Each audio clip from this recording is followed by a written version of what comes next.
I'm Alexander Armstrong, and welcome to Pointless. This is the quiz where all the questions have been asked to 100 people before the show. All our contestants have to do is come up with the answers those 100 people couldn't think of. Let's meet today's players. And couple number one. Hello, my name is Steve. This is my son Jack, and we're both from Bristol. Couple number two. Hi, I'm Phil. This is my mate Ian. I'm from Cardiff and he's from Trowbridge. Couple number three. Hi, I'm Michael. This is my daughter Jasmine, and we're from Gillingham in Kent. And finally, couple number four. Hello, I'm Elizabeth from Leon-the-Solent in Hampshire, and this is my good friend Vicky from Blandford Forum in Dorset. And these are today's contestants. Thank you very much, all of you. A very warm welcome to Pointless. Wonderful to have you with us. That just leaves one more person for me to introduce, sitting there primed like a heavyweight boxer, which might explain the swollen face and why he keeps spitting into a bucket. It's my Pointless friend, it's Richard. Hiya. Hey, everybody. Afternoon. Good afternoon to you. So, on the last show, we played for £10,250. Elizabeth and Vicky knocked out in round two in that show. Michael and Jasmine got all the way through to the head-to-head in that show, where they were beaten by Alex and Jess and went through to play for that over £10,000. And they went... Bronte sisters have been on the board for a long time, and Jess knew her Bronte sisters. She did. So let's see, you break the news and let our players know what the jackpot is today. Alex and Jess, I'm afraid, didn't win the jackpot last time, so today's jackpot has another £1,000 added to that. We are starting off, therefore, with a jackpot of £11,250. Right, if everyone's ready, let's play Pointless.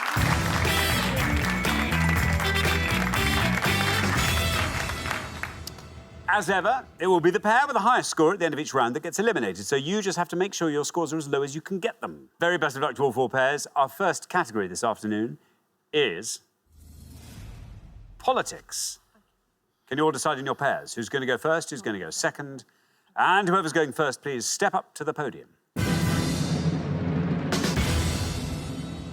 OK, and the question concerns world leaders at the turn of the century. Richard. Yep, simply going to show you the names of 7 world leaders at 2000. You just have to tell us what country they were leaders of, please. 7 on the first board, 7 on the second, 14 world leaders to guess at home. Which country were they leaders of? Thank you very much indeed, Richard. OK, so we're looking for the countries of which these people were leaders at the turn of the century. Here's our first board of 7. Jacques Chirac, President, 1995 to 2007. Thabo Mbeki, President, 1999 to 2008. Bill Clinton, President, 1993 to 2001. Jean Chrétien, Prime Minister, 1993 to 2003. Akihito, Emperor, 1989 to 2019. John Howard, Prime Minister, 1996 to 2007. And Bertie Ahern, Taoiseach, 1997 to 2008. And here they are one more time. Jacques Chirac, Thabo Mbeki, Bill Clinton, Jean Chrétien, Akihito, John Howard, and Bertie Ahern. There we are. Jack, hello. Welcome to Points. Good to have you here from Bristol. Yes. Tell us all about yourself, Jack. So I currently work in the customer service department for an energy company in the UK, dealing with just general queries, billings and complaints and things like that. Does that mean you're on the telephone? Yes, yeah, on the telephone. Do you wear a little headset? I do indeed, yeah. How many hours do you do at one sitting? I normally go like 4 hours before a break. 4 hours? That is out of choice, though. Do you not get hot? Yeah, it does, especially in the summer. I do quite a lot of work wearing headphones, and my ears start to ache. I've got very, very, very, very big ears, though. It affects my natural thermostat, I've discovered. I get very hot. Clearly, this is how I regulate my body temperature. So, yeah, I know. There we are, little known fact there. It's a good voice for it, though. It's a good voice. Jack. Yeah. That's a very calming voice you have If there. you're cross with your energy, you ring up. Then you wait for 4 hours. 4 hours. And then just when you're about to let loose, Jack answers. What do you say? Hello, you're through to Jack at... Yeah. I go, oh! And then already, it's worked like a balm. I do have that effect, yeah. Yeah. Jack, I'll tell you what, Jack is a pro as well, because Yeah. you know people are not really allowed to say the companies they work for. I know, what about that? But you actually did some improv. Yeah. And even in the improv, he didn't say the name of the company he was working for. That's good. It was irresponsible of you, but it was very, very good of Jack. Yeah. OK, now, Jack, Yes. what are you going to go for on our board here of world? Politics really isn't something I'm very strong in, so I'm going to go for the fourth one down and say France. OK, for Jean Chrétien, you're going to say France. Let us find out if that is right. Let's see how many people said it, if it is. No. I'm afraid, Jack, that's an incorrect answer. Scores you 100 points. Yeah, sorry, Jack, not France. I'll give all the correct answers at the end of the pass.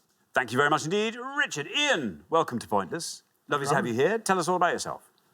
So I work for a multinational office furniture manufacturing company. And outside of that, I am a football fan, like to play football, and I like to walk my dogs as well. That's not, how many dogs have you got? 2. Very nice indeed. Are they quite well behaved? No. Do you find, because we've got 2 dogs, if they're on the lead, they're horrible to other dogs. Yes. If they're not on the lead, they're sort of fine. Do you Always. have that? Yeah, absolutely. Yeah. What is that? I have to cross the road and try and avoid other dogs. And, I know, it's we a whole sometimes thing, have to do that. Well, because if they're on the lead, they think they're protecting you. They think the lead is for you. They're for taking them. me for a walk. Yeah. Yeah. OK, now, Ian, what are you going to go for on our board here? I'm going to go for John Howard. I think it's Australia. John Howard, Australia, says Ian. Let's see how many of our 100 people said Australia. It's right. Oh, that's a good answer. Well done, 35. 35 for John Howard. The second longest serving Prime Minister in Australia's history, John Howard. His middle name was Winston. There you go. There you go. Good name for a politician. Yeah, absolutely. Thank you very much indeed. Jasmine. Hello. Welcome back. Remind us all about yourself, Jasmine. I'm a student at Canterbury Christchurch and I do film, radio and television, mainly specifying in screenwriting. But you're a very creative person, because when you're not doing that, you like writing stories. Yes, writing stories. Currently writing a children's story for a competition. Have you got any plot problems we can help with? The story's about a tooth fairy who doesn't know who collects his teeth. So who collects the tooth fairy's teeth? Yeah. OK. Wow. That's good. I've got a good title for you. OK. You Can't Handle the Tooth. Oh, that's good. Yeah. Oh, that's nice. Yeah. That's nice, from A Few Good Men. Nice. Yeah. OK, now, Jasmine, what were the countries these people were leading at the turn of the century? Okay. What are you going to go for? I think I'm going to take a risk and, considering it says Emperor Akihito, I'm going to say Japan. Japan. For Akihito, says Jasmine. Let's see how many of our 100 people said Japan. It's right. 100 is our high score, 35 is our low. You're on 58. Not bad at all, Jasmine. Yeah, first ever Japanese emperor to abdicate in more than 200 years. Thank you very much indeed. Now then, Vicky. Hi. Vicky, welcome back to Pointless. Remind us all about yourself. I am a higher-level teaching assistant working in a... High level? Higher level, yes. That's exciting. Do you have to work your way up to high level? From I just did a qualification. straight in at the high level? Yeah. Okay. So that basically means that I help out in the classroom and then in the afternoons I actually teach. OK, very, very good indeed. Now, Vicky, this board is all yours. What were the countries these people were leading at the turn of the century? Well, I know Jacques Chirac is France. Bill Clinton, I know, is the United States of America. And I know that number 7, Bertie Ahern, he is from the Republic of Ireland, and that will be my answer. Bertie Ahern, Republic of Ireland, the Taoiseach. Let's see, how many of our 100 people said Bertie Ahern, Ireland? It is absolutely right. 100 still our high score, 35 our low. 51 is where you wind up with Ireland. Yeah, there's some big scorers on this board. 2 slightly lower scorers there. Jacques Chirac is a big scorer. Absolutely right, he was France. He would have scored 66. And Bill Clinton, obviously, is a huge scorer, USA. Would have scored you 90. Now, Thabo Mbeki, he was Mandela's deputy. South Africa. South Africa, yeah. He would have scored 14. The best answer on the board, Jean Chrétien. Was Canada. Canada, yeah. Would have scored you 12 points. Very well done if you said that at home. Thank you very much indeed. We're halfway through our first round. Let's have a quick look at those scores. 35, Ian. Very well done indeed. John Howard, a great answer there. 51 is where we find Vicky and Elizabeth. 58 is where we find Jasmine and Michael. Then I'm afraid Jack and Steve, there you are on 100. For now, you're the high scorers. That might all change in the next pass. So good luck with that. A nice low score from you, Steve, will help things out. So, yeah, good luck finding that. We're going to come back down the line now. Will the second players please step up to the podium? Let's put 7 more world leaders from the turn of the century on the board. Here they are. Helen Clark, Prime Minister, 1999 2008. Beatrix, Queen, 1980 to 2013. Tony Blair, Prime Minister, 1997 to 2007. Hugo Chavez, President, 1999 to 2013. Fidel Castro, President, 1976 to 2008. Jean-Claude Juncker, Prime Minister, 1995 to 2013. And Gerhard Schröder, Chancellor, 1998 to 2005. Let me read those again. Helen Clark, Beatrix, Tony Blair, Hugo Chavez, Fidel Castro, Jean-Claude Juncker, and Gerhard Schröder. There we are. Elizabeth, welcome back. Remind us all about yourself, Elizabeth. I'm a stay-at-home mum most of the time to my 4-year-old boy, and it doesn't leave me a lot of spare time. But when But I'm he's just not... started at school. He has. Will he be doing the full days, or does he come back at lunchtime? Straight in, as long as I can send him. What time do you pick him up? 3 o'clock. 3 o'clock. So we've got some That's quality time nice. together. Now, Elizabeth, there you are on 51. If you can score 48 or less, just straight into the next round. What are you going to go for on our new board here? I will have a shot at Helen Clark, who I hope was Prime Minister of New Zealand. Helen Clark, New Zealand, says Elizabeth. You're getting a nod from Vicky. There's your red line. Let's see if New Zealand's right. Let's see how many people said it. It is New Zealand. You are through. 22, very well done indeed. 73 is your total.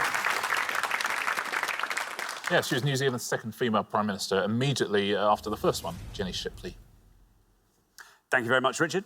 Now then, Michael, welcome back. Thank you. Remind us all about yourself, Michael. I'm working IT for the local government, and one of my biggest loves is Star Wars. I've loved it since I was a kid, and now my house is completely full of memorabilia. What is the thing that you cherish the most of your Star Wars collection? It would be Bob. Now, Bob is a mannequin that is in my front room, and it has got a complete Stormtrooper outfit on it. I have to say, Jasmine's face is the very definition of long-suffering, I would say. Yeah. OK, now, Michael, you're on 58. 41 or less Yeah. keeps you in the game. Well, 41 isn't going to be there because politics is not my strongest subject. I mean, I could guess, but I wouldn't want to risk it, so I'm going to have to go with Tony Blair for the UK. OK. That might bring Steve back into the game. We'll see. There is your red line. You're going to say Tony Blair, UK. Let's see how many of our 100 people got that. It's right. Wow, 80. 80. Could be a lot worse. Takes your total up to 138. Yeah, scores fewer than Bill Clinton there. The other 20 would have said England. He wasn't. He was, of course, UK.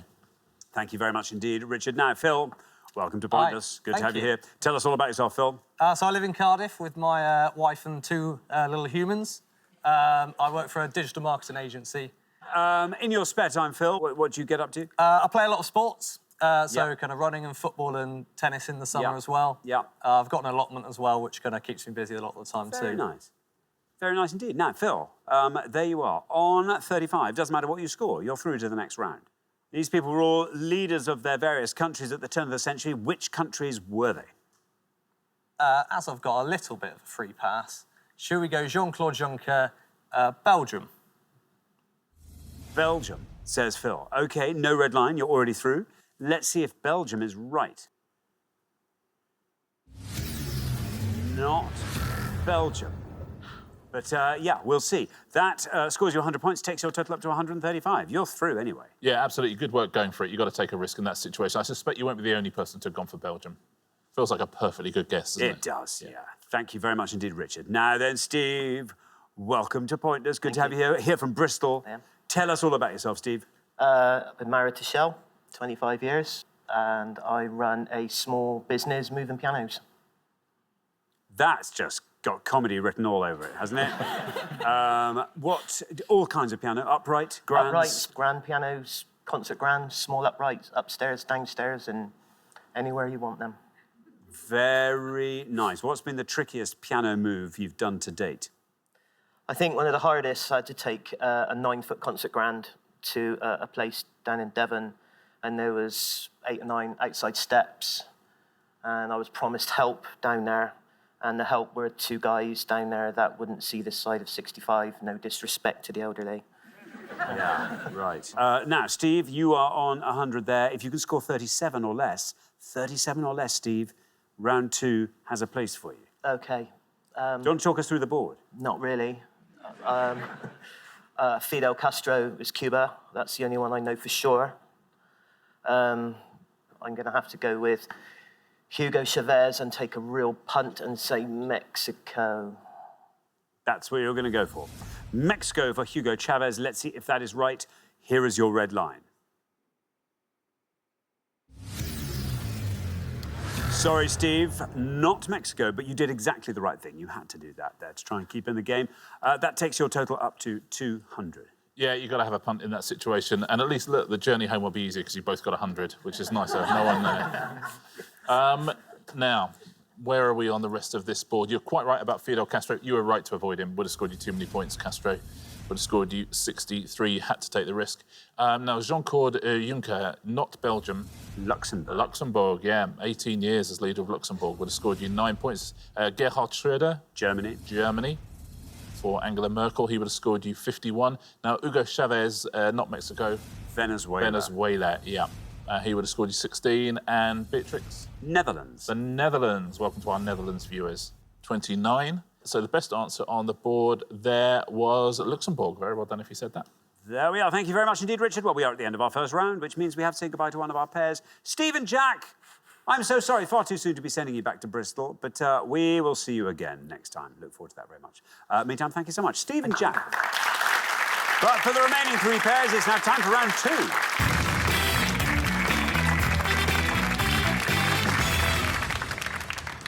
Well done, everybody. We made it through round 1. Elizabeth, our lowest individual scorer there. Elizabeth and Vicky, in fact, our lowest combined scorer. So well done on that far podium.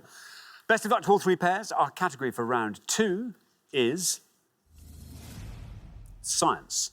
Can you all decide in your pairs who's going to go first, who's going to go second?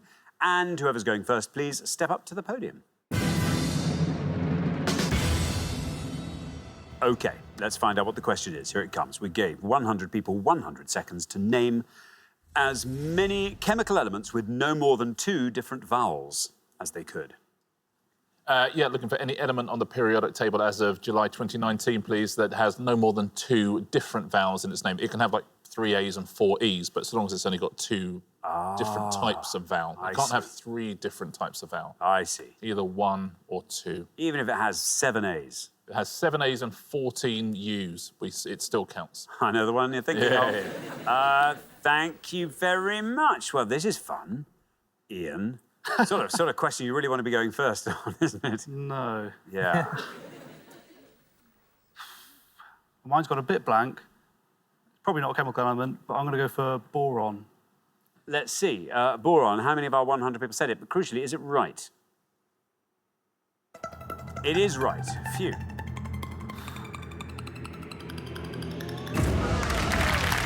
12 for boron.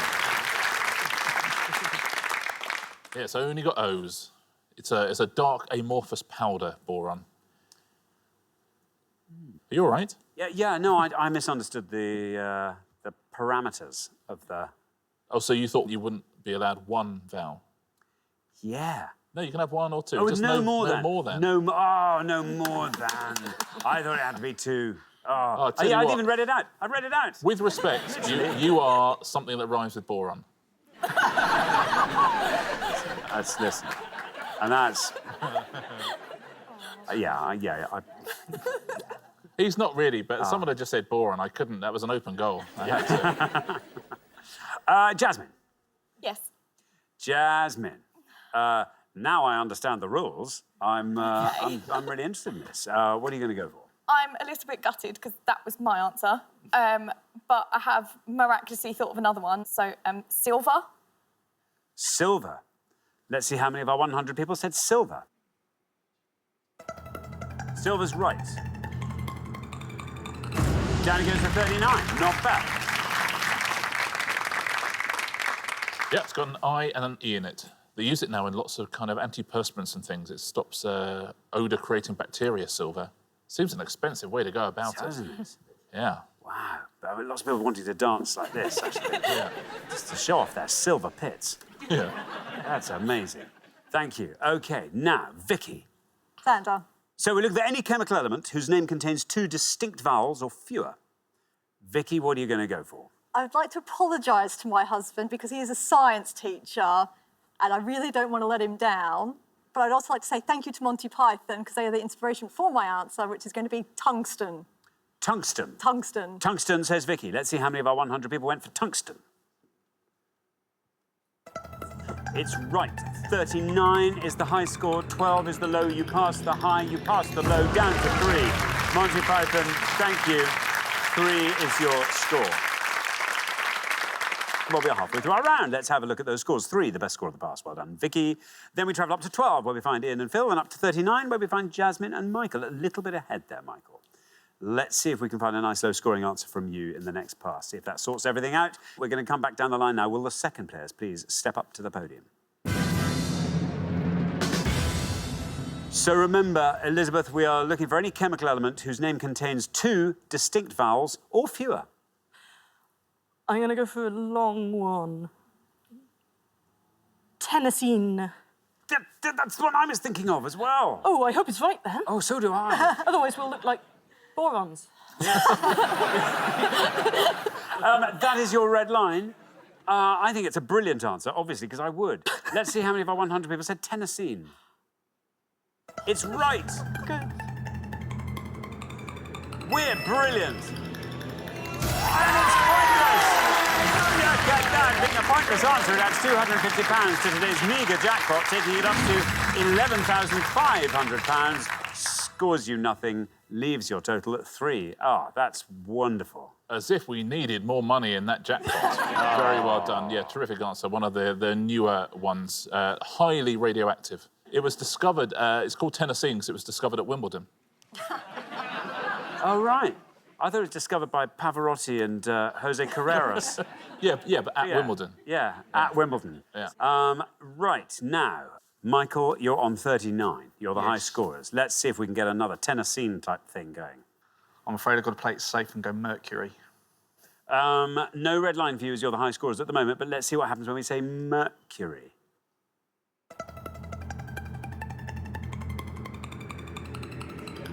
It's not bad. Look at that, down to 11. Very well done indeed. Takes your total up to a lovely round 50. Yeah, silvery liquid metal. It was discovered by a big fan of Queen. OK, Phil. Yes. So it's chemical elements with 2 or fewer vowels involved in its name. You're on 12. We're looking for a score of 37 or less from you. Yeah, it's, I think, quite a tough ask. But I am going to go for something which, again, we did play with in the classroom to sometimes destructive effects. I'm going to go zinc. Zinc, says Phil. OK, here's your red line. Can you get below this red line with zinc? Let's find out. It's right. You've done it, well done. There we go, 10 for zinc, 22 your total. Yeah, it's very well played. I'll give you some one-point answers. Curium was one-point answer. Iridium was a one-point answer. Lanthanum, one-point answer. Manganese, tantalum, and yttrium. They were all 1 points, but these are the pointless answers. There's only 4 of them. And they are dubnium, rubidium, tennessine, we already heard from Elizabeth, well played. And the only other pointless answer was thulium, or tullium, probably, isn't it? Thank you very much indeed, Richard. OK, so we are at the end of our second round, which means we have to say goodbye to another of our pairs. Oh, Michael and Jasmine, I'm so sorry. We have to say goodbye to you. Really enjoyed it. Well, listen, it's been lovely having you on the show. Thank you for playing and playing so brilliantly. I'm sorry we have to say goodbye now, but Michael and Jasmine, everyone, brilliant. But for the remaining 2 pairs, it is now time for the head-to-head.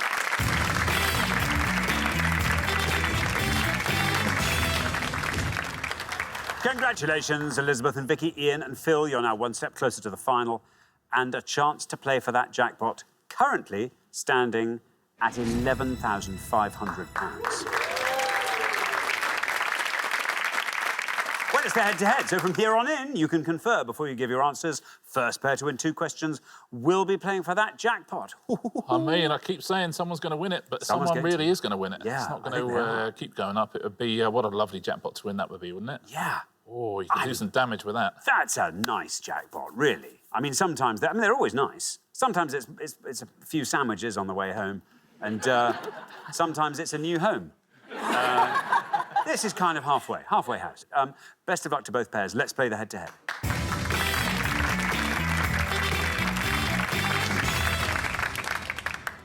Here is your first question, and it concerns animal tails. Richard. I'll show you 5 close-up pictures now of different animals' tails. We'll give you alternate letters of their names as well, but whose tails are these? Oh, nice. OK, let's reveal our animal tails. Here they come. We've got A, R-D-S-U-R-E, B, N-N-B-N-E-A-M-D-L-O,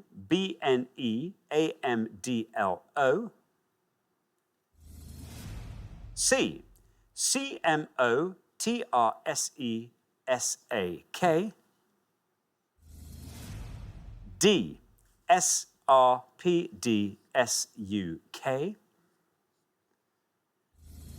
and E, A-C-I-F-X. There we are, 5 tails. Elizabeth and Vicky, you're our golden couple, our low scorers, so you get to go first.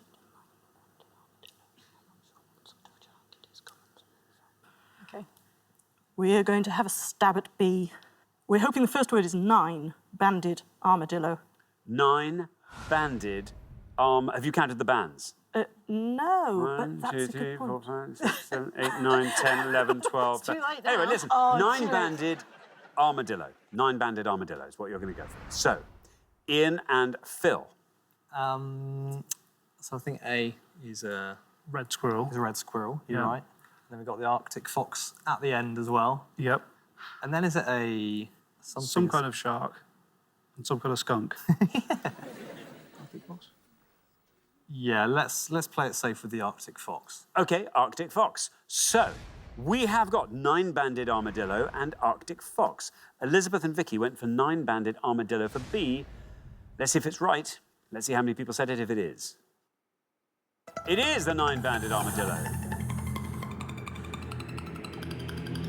And that goes down to 10. Very well done indeed. That was a punt worth taking. Ian and Phil, meanwhile, have gone for Arctic fox for E. Let's see if that's right. Let's see how many of our 100 people said Arctic fox. Arctic fox is right. 75. Which means very well done, Elizabeth and Vicky. After 1 question, you are up 1-0. Yeah, very well played. So you've got to take those risks, and it was nicely worked out. It's the only armadillo native to the USA, the 9-banded armadillo. Red squirrel is a big scorer. Would have scored you 80. Now, the other 2 can work them out. Let's do the skunk first, because that's easier. What word might that be? I think striped. Striped is exactly right. Would have scored you 23, so wouldn't have won the point. However, this last one would have won the point. It's definitely a shark. What's that first word? Oh, first word. Common. Common, yep. And then it's Common Yeah. Oh. Common Thresher Thresher shark. shark. Yeah. Ah, very good. And that would have scored 7 points. Oh, look at it. That's been using some of that silver antiperspirant, I think, hasn't it? Yes, yeah, hasn't it just? Yeah. Look at that. Thank you. OK, now, here comes your second question. Ian and Phil, you have to win this one to stay in the game. Best of luck. Our second question is all about missing words in film. Richard. Yeah, we're going to show you 5 titles of films now, but we've missed out 1 word from each title, and that word sort of means missing in one way or another. Brilliant. OK, let's reveal our 5 missing words from film titles, and here they are. The Blank-Minded Professor, Fred MacMurray, Nancy Olsen, 1961. Blank Girl, Ben Affleck, Rosamund Pike, 2014. Blank in Translation, Bill Murray, Scarlett Johansson, 2003. Running on Blank River Phoenix, Christine Lahti, 1988. And Blank Cowboys, Clint Eastwood, Tommy Lee Jones, 2000. I'll read those again, just the titles. The Blank-Minded Professor, Blank Girl, Blank in Translation, Running on Blank, and Blank cowboys. There we are. Ian and Phil will go first this time. OK. I think we're going to go for the first one and say the absent-minded professor.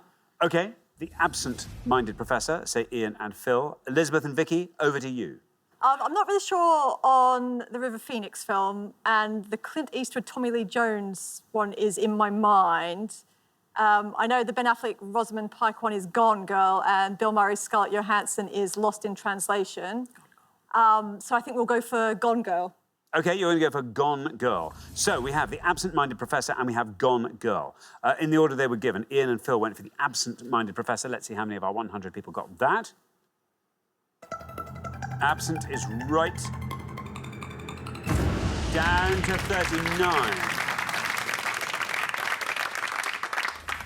OK, Elizabeth and Vicky, meanwhile, have gone for Gone Girl. Let's see if that is right for the Ben Affleck, Rosamund Pike film. Gone is absolutely right. And it scores you 64. Well done, Ian and Phil. Just what we needed. You're back in the game. After 2 questions, it's 1-1. Yeah, very nicely played. Lost in Translation is the biggest scorer. That would have set you back 86 points. Now running on... Empty. Empty, absolutely. That would have scored 37. Now, this last one, it's you have to think laterally in terms of a word for missing, but it's the best answer there, and it's Space Cowboys. Space Cowboys. Well done if you said that at home. 27 points for that. Best answer up there. Thank you very much indeed. OK, it comes down to the 3rd question. Whoever wins this one goes through to the final and plays for that massive jackpot. So best of luck to both pairs. Our 3rd question this afternoon is all about the Kinks. Richard. Yeah, all comes down to this. 5 questions. OK, whichever pair gives us the most obscure answer is going to be playing for £11,500. Thank you very much indeed. Let's reveal our 5 clues, and here they are. 5 questions about the Kinks. Forward title of the song that in 1964 became the Kinks' first UK #1 single. Name of the London train station that precedes Sunset, and the title of a 1967 UK hit single by the Kinks. Group led by Paul Weller, who covered the Kinks song David Watts on their 1978 album All Mod Cons. The 1983 Kinks hit that shares its 2-word title with a long-running TV ballroom competition created by Eric Morley, and the title of the musical that opened in 2014 based on the story of the Kinks. And here they are one more time. Forward title of the song that in 1964 became the Kinks' first UK #1 single. Name of the London train station that precedes Sunset, and the title of a 1967 UK hit single by the Kinks. Group led by Paul Weller, who covered the Kinks song David Watts on their 1978 album All Mod Cons. The 1983 Kinks hit that shares its 2-word title with a long-running TV ballroom competition created by Eric Morley, and the title of the musical that opened in 2014 based on the story of the Kinks. Elizabeth and Vicky will go first. I haven't got a clue. I know the first one and the second one. I can do 1 or 2? 1. OK, we'll go for the first one is Lola for the forward title of the song. Forward title of a song. Forward title. Yes. Lola. Lola. OK. Ian and Phil. So the London train station is at Waterloo. Then you've got the Jam, who are Paul Weller's band. I think that's Come Dancing, the 83 one. But I'm going to play it safe because I don't think that was right. And say the name of the London train station is Waterloo. Waterloo Sunset. OK, so we have Lola versus Waterloo Sunset. Elizabeth and Vicky have gone for Lola, the 4-word title of the hit. Let's see. Let's see if it's. Let's see what happens. There we go. No, I'm so sorry. Should put my glasses on. I understand where the misapprehensions come from. But yes, Ian and Phil, meanwhile, have gone for Waterloo Sunset. Let's see if that's right, which is all it has to be. And it is. Glorious song to be winning that last point on. And it means Ian and Phil, after 3 questions, you're through to the final 2-1. That's an unlucky way to crash out at an important time, but well played, gents, for taking advantage of that. Waterloo Sunset. Now, the 4-word title of that song You really got me. Yes. Would have scored you 11 points. The group you're quite right was the Jam. That would have scored you 35. You are right as well about the dancing competition. It is Come Dancing. Would have scored 24. The best answer on the board is the title of the musical, title of one of their songs as well, Sunny Afternoon. That would have scored you 6 points. Best answer up there. OK, thank you very much. OK, so the pair leaving us at the end of the head-to-head round, Elizabeth and Vicky, I'm afraid this is where we say goodbye. It's been wonderful having you on both shows, and you've played incredibly well. Thank you so much for coming along and playing. It's been lovely having you here, Elizabeth and Vicky. But for Ian and Phil, it is now time for our Pointless Final. Congratulations, Ian and Phil. You've seen off all the competition and you have won our coveted Pointless trophy.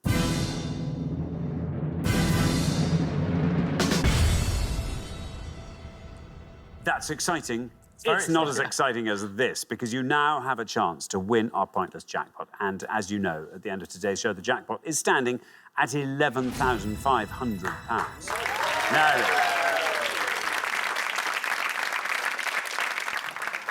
what do you want to see come up in this last round? What's going to help? We both love our football. That'd be good. And sport in general. So something in sporting would be good. Maybe films. Movies for me. Yeah, music for you. Football for both of us. Yeah. All right, well, let's just find out what today's selection looks like. We have got the following. US Vice President, 1950s British film comedies, prize-winning female authors, champions in equestrian sports. It's pretty much everything you wanted. It's just a matter of which you're going to go for. That wasn't the kind of film I was thinking of, to be honest. Yeah, sure. Yeah. Yeah, when I said sports, I wasn't quite thinking equestrian sports. No. I reckon prize-winning female authors. All right. Yeah. Why not? Prize-winning female authors. OK. Gents, very, very best of luck. Been a terrific competition so far. 3 questions for you. We are looking for any female winner of the Gold Dagger Award.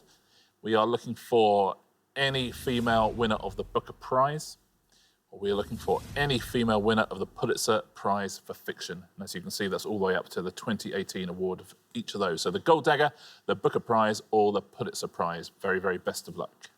Thank you very much indeed. Now, as always, you've got up to a minute to come up with 3 answers. All you need to win that jackpot is for just one of your answers to be pointless. Are you ready? Yes. OK, good. Let's put 60 seconds up on the clock. There they are. Your time starts now.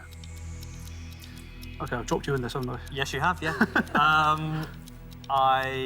Someone like Virginia Woolf springs to mind, who could be particularly a Pulitzer one. The big names, but they're obviously going to be the big scorers. Yeah. That's all I could help you with, really. Yeah, that's fair. There's a book on my mantelpiece called A Little Life, which is really good, and I think the lady won the Pulitzer, but maybe she didn't. I can't remember her name anyway. So yeah, it's not much help. Terrible avenue. Are there some random female celebrities we could pick instead? Would win prizes? I don't know. Katie Price, that kind of choice. 10 seconds left. Right. Name 2 female authors. Sophie Kinsella. OK, that is your time up. Let's hear your answers. What have you come up with?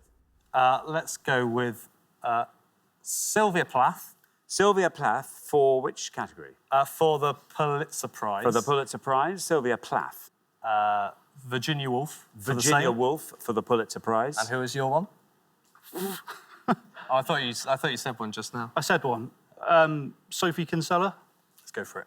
Sophie Kinsella for which one? The Booker Prize? For the Booker Prize. OK, so we've got Sylvia Plath, we've got Virginia Woolf, and we've got Sophie Kinsella.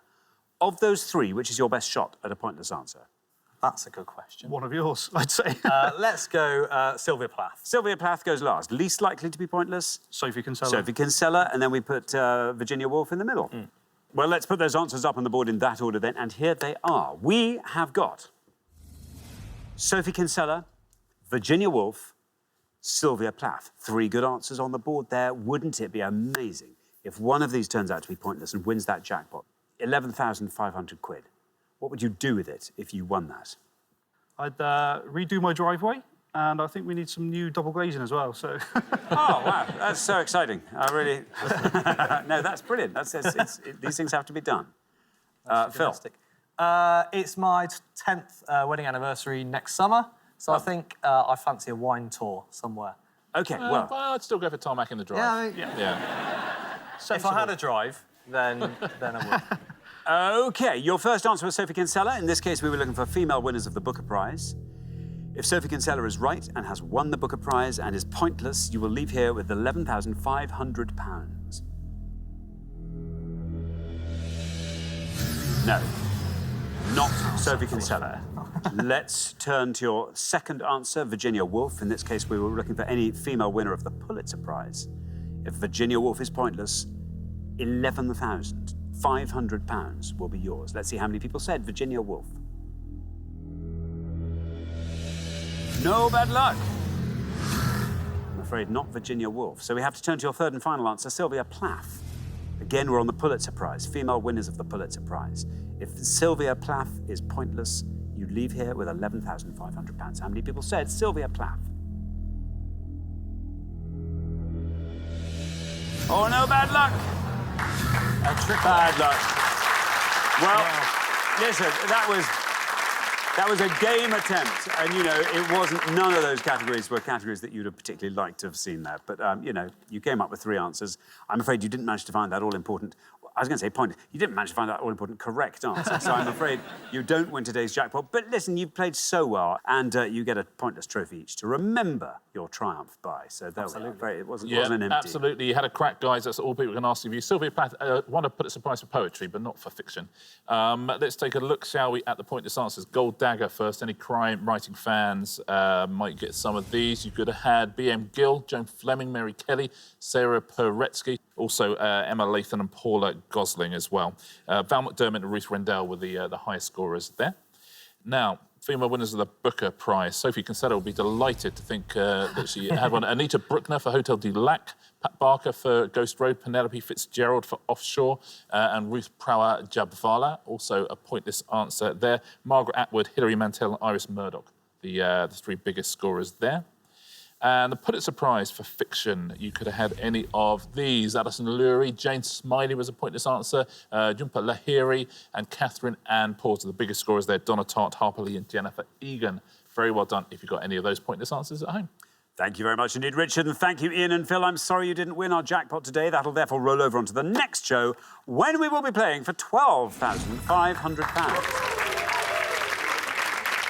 Join us then, see if someone can win it. Meanwhile, it's goodbye from Richard. Goodbye. And it's goodbye from me. Goodbye.